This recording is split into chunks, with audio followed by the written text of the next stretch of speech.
Bonjour, normalement je fais une vidéo chaque année sur les tendances de l'immobilier en Floride, mais j'ai réécouté la vidéo de l'an dernier et vraiment je trouve que c'était assez complet, à vous de juger, je vois pas grand chose en tout cas à changer, donc je vais juste aborder cette fois-ci quelques petites nouveautés pour l'année 2020, mais pour les généralités, même pour les actualités, je vous renvoie à la vidéo de l'an passé, décembre 2018, tout était dit ou presque. Ce qui prouve qu'on travaille bien. Vous trouverez le lien vers cette vidéo à la fin de cette présente vidéo ou bien en dessous de la vidéo si vous êtes sur la plateforme YouTube ou si vous êtes sur notre site courrierdefloride.com, vous trouverez le lien en dessous. Alors l'an passé, nous avions aussi édité un guide de l'immobilier et de l'investissement en Floride. Il est toujours d'actualité, vous pouvez le retrouver de la même manière en téléchargement sur notre site internet. Alors voilà, dans quel état est l'économie américaine en 2020 ? Je crois qu'il y a deux grandes questions qui se posent au niveau de l'économie américaine. Alors la première grande question, c'est certainement celle à laquelle on a le moins de réponses, c'est quand est-ce que le crack va intervenir. Si vous écoutez, surtout sur Internet les rumeurs, les ragots, les prédictions de mages de plus ou moins différentes sources, beaucoup prédisent un crack à venir, un crack prochain. Alors ça fait à peu près quand même 3 ans qu'on entend parler d'un nouveau crack. Ça s'est précisé en 2019. Alors, c'est pas le crack qui s'est précisé, hein, c'est les prévisions de crack par des gens plus ou moins sérieux. Nous, justement, dans la vidéo, enfin en tout cas dans le guide de l'immobilier et de l'investissement, on disait bon, il n'y a pas d'éléments spécifiques pour avoir un crack dans le courant de l'année 2019. On était plutôt confiants à ce niveau-là. Les réalités sur les cracks, c'est que généralement ça arrive quand personne ne les prédit, hein, d'une part, mais pour être un petit peu plus rationnel, voilà, les cracks sont cycliques de toute façon. On apprend ça dans toutes les écoles de commerce. Vous avez des cracks à arriver à peu près toutes les décennies, des mini cracks et des gros cracks qui sont heureusement un petit peu plus rares, comme la crise de 1929 ou la crise des subprimes de 2008. Voilà, est-ce que ça veut dire que l'économie est dans un bon état ? En tout cas, si vous voulez, si on se fie à la manière dont l'économie américaine et les économies occidentales se comportent d'année en année, il n'y a rien qui nous permet aujourd'hui d'appréhender une crise dans les mois qui viennent. Dans les années qui viennent, oui, ça arrivera forcément. Ça ne veut pas dire que l'économie est saine, ça ne veut pas dire que tout a été corrigé après la crise des subprimes. On n'a pas l'impression qu'il y ait beaucoup de choses d'ailleurs de corriger entre nous. Et voilà, après il y a d'autres éléments qui pourraient être surprenants. On voit pas des bulles, je vois pas moi la bulle étudiante américaine par exemple dont on parle souvent être assez volumineuse pour créer des problèmes. Il y a d'autres problèmes sociaux, hein, d'ailleurs je vais en parler, tiens.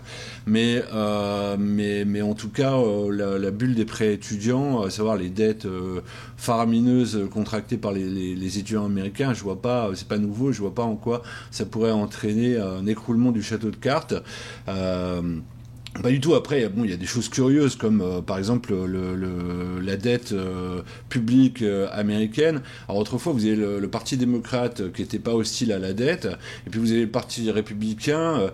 Depuis Reagan, c'était le parti de la rigueur budgétaire. Bon, avec Trump, ça a changé. Lui, il est complètement pour les dettes. Donc, qu'est-ce qu'il a fait ? Il a fait des dettes, et ça a empiré la dette publique d'environ 10%. À une certaine époque, ça aurait inquiété beaucoup de monde. Aujourd'hui, apparemment, ça inquiète pas tant de monde que ça. Alors, c'est assez surprenant quand même quand on voit, par exemple, certains pays de l'Union européenne où il y a une augmentation des impôts et de la rigueur en général, justement parce que les gouvernements sont un petit peu trop endettés. Alors les États-Unis, c'est pas un pays comme les autres. C'est vrai qu'ici, le gouvernement a le droit de faire des choses un petit peu plus surprenantes, mais voilà, d'ici 2028, donc dans quelques années, la dette américaine devrait arriver à la hauteur du PIB du pays. C'est un peu surprenant, mais puisqu'il faut pas en tenir compte, on n'en tient pas compte. Hein. En tout cas, les économistes semblent peu enclins à être inquiets à ce niveau-là. Il y a quand même après d'autres choses surprenantes. Je mentionnais le social. C'est vrai que j'en ai pas vraiment parlé dans mes précédentes vidéos des années précédentes.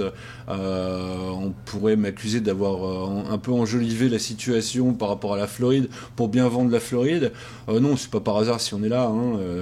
Vraiment, il n'y a pas une situation sociale catastrophique. En tout cas, elle s'améliore tellement rapidement que on peut pas vraiment penser que ce soit un problème. Alors, il y a des problèmes sociaux dans certains endroits, dans toutes les villes, à Miami, Fort Lauderdale, Palm Beach, généralement un petit peu à l'écart. Vous avez quand même des petites zones un petit peu spéciales, mais je pense pas que ce soit un vrai problème. Je pense justement, et on va aborder l'élection présidentielle parce qu'il y a beaucoup de gens qui se posent des questions à ce niveau-là, mais justement, l'élection présidentielle de 2016 nous avait fait prendre conscience. Les États-Unis, c'est un pays qui est très grand, avec une grande population. Le Canada, c'est grand aussi, mais il y a moins d'habitants, donc on peut cerner les problèmes plus rapidement, les problèmes sociaux. La France, par exemple, c'est un pays où il y a moins d'habitants qu'aux États-Unis, mais c'est aussi un plus petit territoire, donc peu rapidement, quand on a l'œil un peu avisé, voir arriver les problèmes sociaux. Enfin, encore qu'il y a bien des médias qui ont du mal à les voir arriver. Ici, aux États-Unis, en revanche, c'est vraiment difficile. Les médias jouent pas forcément le jeu, les médias nationaux, donc il faut un petit peu faire le travail soi-même. Or, il y a quand même le pays est immense et il comporte évidemment des multiples villes et quartiers, donc c'est assez difficile. L'élection de 2016, elle nous avait fait prendre conscience de problèmes sociaux quand même assez accrus. Pour vous donner juste une tendance, depuis l'an 2000 jusqu'à maintenant, jusqu'à l'année 2020, la totalité des zones urbaines qu'on va qualifier de sensibles, de pauvres, se sont accentuées. Toutes les communautés se sont accentuées. Donc par-delà, les présidents, ça s'est accentué sous Obama et ça s'est accentué sous Trump. Est-ce que c'est de la faute de Trump? On le saura dans quelques années, mais ça s'est accentué. Mais si vous voulez, il y a quand même une continuité à travers les présidents. Toutes les zones de pauvreté du pays se sont accentuées. Si vous allez en Californie, vous voyez des dizaines de milliers de personnes il y a des travailleurs pauvres, des gens qui dorment dans leur voiture pour aller travailler le matin. Enfin, c'est complètement affligeant. Vous avez, par exemple, à Las Vegas aussi, vous avez des dizaines de milliers de SDF. L'été dernier, par exemple, on était dans le Tennessee en famille. Vous avez Nashville, qui est une ville extrêmement flamboyante, magnifique. Et puis à côté, vous avez Memphis, qui est pas moins magnifique, mais qui est à moitié abandonné, quoi, avec des zombies dans les rues. On se croirait dans The Walking Dead. Mais la ville a sombré corps et biens depuis le début du XXIe siècle. C'est affligeant. Mais c'est pas le cas que de Memphis, c'est le cas aussi de Saint-Louis, de certaines parties, l'essentiel de la Nouvelle-Orléans, de certains quartiers de Chicago et de Détroit, évidemment. Ça, les gens qui connaissent les États-Unis le savaient déjà. Donc ça crée des phénomènes par exemple de gentrification. Alors, qui sont généralement pas des bons signes, contrairement à ce qu'on a pu entendre de ci, de là. On a vu des agents immobiliers vendre Détroit, par exemple, parce qu'il y avait de la gentrification dans certains quartiers. Franchement, c'est pas un bon signe. Ça veut dire qu'on regroupe quelques riches ou classes moyennes supérieures à un endroit pour l'isoler du reste de la ville. Aujourd'hui, on sait que c'est pas du tout un bon signe. Après, on trouve ailleurs des quartiers qui s'améliorent. J'en parlerai en Floride, bien évidemment. Mais ces phénomènes de gentrification là, généralement quand on parle pas de New York City ou de belles villes flamboyantes des États-Unis, mais plutôt de villes qui sont en train de sombrer. Donc il y a un réel problème social. Les États-Unis sont la première puissance économique mondiale, donc on va pas On va pas se mentir, c'est pas non plus un pays du tiers-monde, hein, loin de là, mais le fameux ruissellement capitaliste n'atterrit pas dans les poches de tout le monde. Donc ça nous amène à l'élection présidentielle, justement. Est-ce que ces améliorations économiques dont tout le monde parle depuis l'arrivée au pouvoir de Donald Trump auront été satisfaisantes pour une majorité, ou est-ce que ces zones de pauvreté vont créer un raz-de-marée électoral qui risque de bouleverser la donne durant l'élection. En fait, voilà, le pays est tellement grand que c'est assez difficile pour des journalistes, pour des petits médias comme nous, d'avoir une vision juste de ce qui va se passer aux États-Unis. Parler des États-Unis, c'est bien pour pouvoir justement comparer avec la Floride. Nous, on n'est pas, on est évidemment dans une situation on n'en est pas là, quoi. La population et donc les impôts, les richesses du pays sont en progression constante, puisque la Floride gagne en habitants et en touristes chaque année depuis à peu près toujours, quoi, depuis une centaine d'années.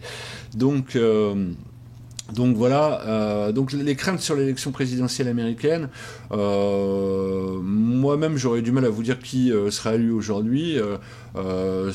Et comme je suis l'actualité, ça veut pas dire que je me défausse à faire un pronostic, ça veut dire que je sens un certain mystère au niveau du Parti démocrate. Je suis pas certain du tout de la personne qui va être qualifiée.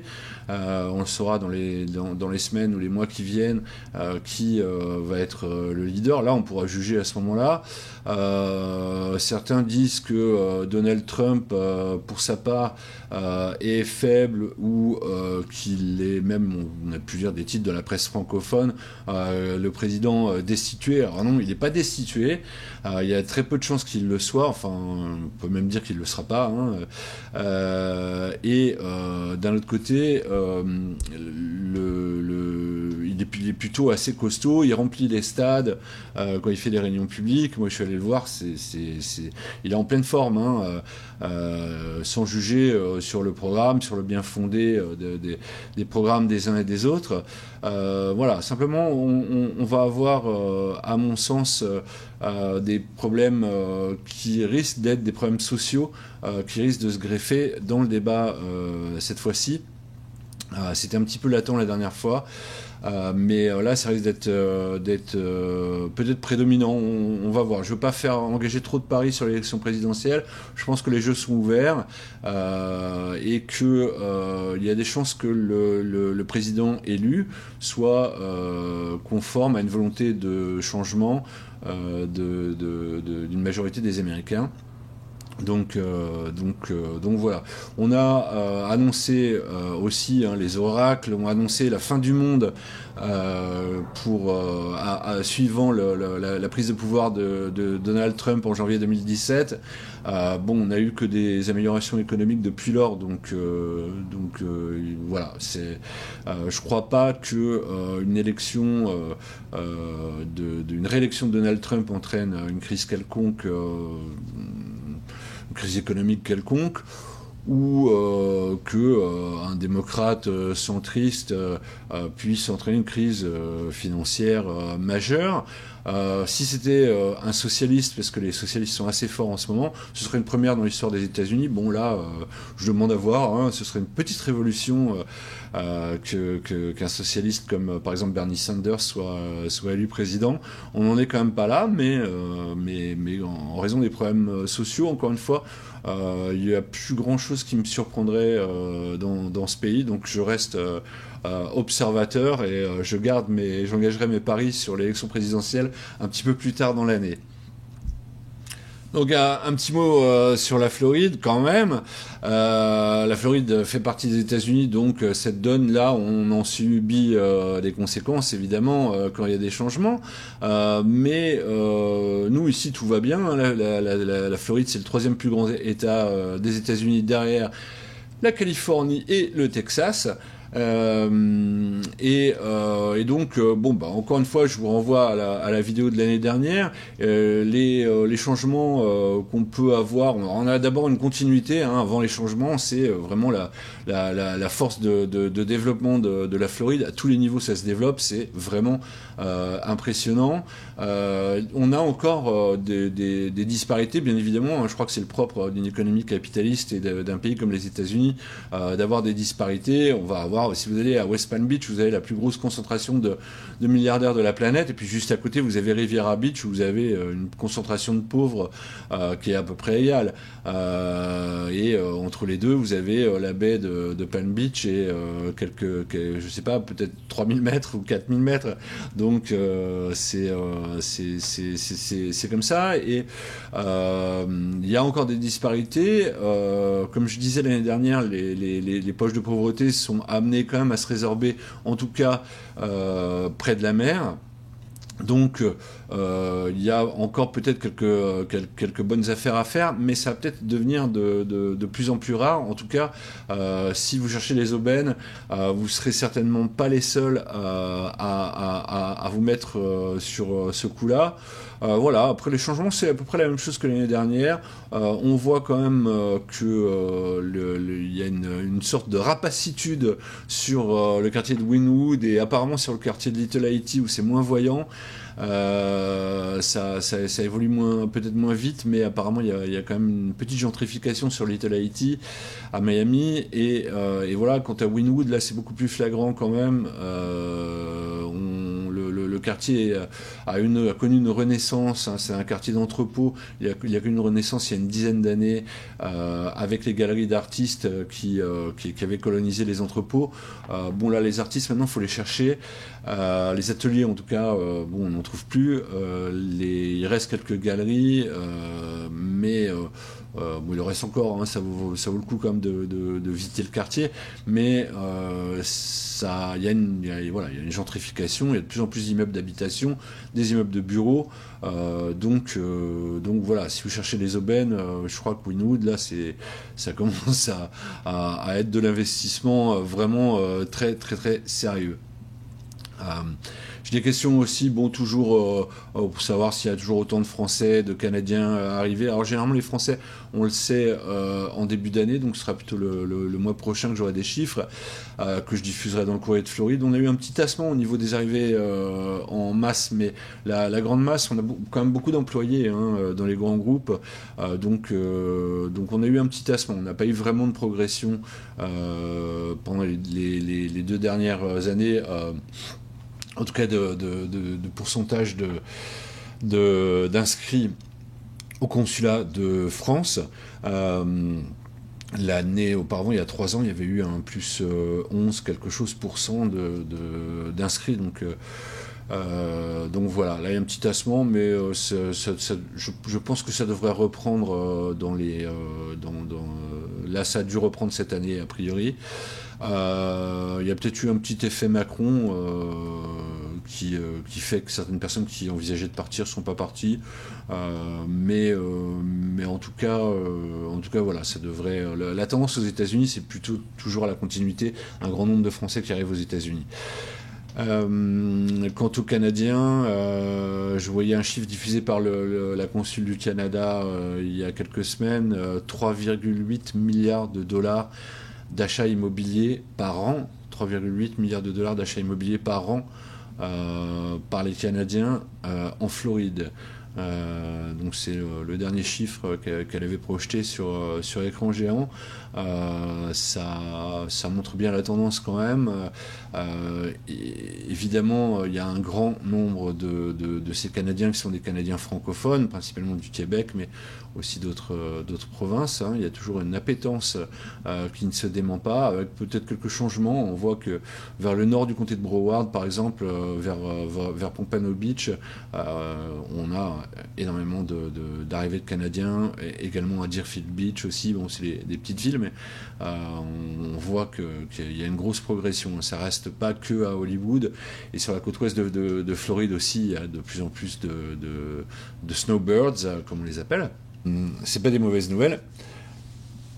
J'ai des questions aussi sur les ouragans, parce qu'on a eu un ouragan assez fort à passer sur les Bahamas, assez près de chez nous, là, début septembre, qui s'appelait l'ouragan Dorian, qui fait des dégâts épouvantables sur le nord de l'archipel des Bahamas. Les ouragans, c'est toujours circonscrit. Donc on me pose la question parce que souvent on peut lire dans les médias qu'il y a plus d'ouragans. Alors déjà il n'y en a pas plus, il y en aurait plutôt moins en fait. Il y a des questions aussi sur la force des ouragans. Donc bon, de toute façon il y a une échelle, hein, comme l'échelle de Richter pour les tremblements de terre. Donc on ne peut pas agrandir l'échelle. Un ouragan de force maximale, il ne sera jamais beaucoup plus fort que ce qu'il peut être aujourd'hui. En revanche, est-ce qu'on a plus d'ouragans extrêmes à arriver? On en a tous les ans, on voit, mais on sent pas quand même de tendance d'accentuation de ce genre d'ouragan. Alors, il faut quand même savoir qu'un ouragan, par exemple, on a eu un village de Floride, Mexico Beach, qui avait été rayé de la carte il y a 2 ans. Euh, c'est un village sur il y a des milliers de kilomètres de côte, hein, donc c'est vraiment pas de chance, quoi. Un ouragan, c'est vraiment l'œil qui crée des dégâts considérables. Mais sinon, bon, voilà quoi. J'ai pas, si vous voulez, d'expérience à ce qu'on a pu voir ces dernières années, il n'y a pas vraiment beaucoup de nouveautés de ce côté-là. C'est toujours la panique à chaque fois qu'il y a un ouragan. Ça crée une émotion mondiale quand on voit ce qui s'est passé aux Bahamas. Bon, je suis pas certain non plus que les normes de construction des maisons dans le nord des Bahamas soient les mêmes que ici en Floride. Donc voilà, Mexico Beach, c'était pas des maisons très très solides non plus qui ont été rasées. Donc la situation pour nous ici en Floride, tout va à peu près pour le mieux. On n'a vraiment pas spécifiquement de problèmes économiques ni environnementaux extrêmement graves pour le moment. Bien évidemment, on va regarder de près ce qui va se passer pendant l'élection présidentielle américaine, puisque encore une fois, c'est un peu le moment où on a beaucoup d'éléments à nous arriver, beaucoup d'informations qui permettent de reformuler un peu le logiciel avec des données nouvelles, question de savoir quelle est la santé des États-Unis d'Amérique. Mais pour le moment, tout va plutôt bien.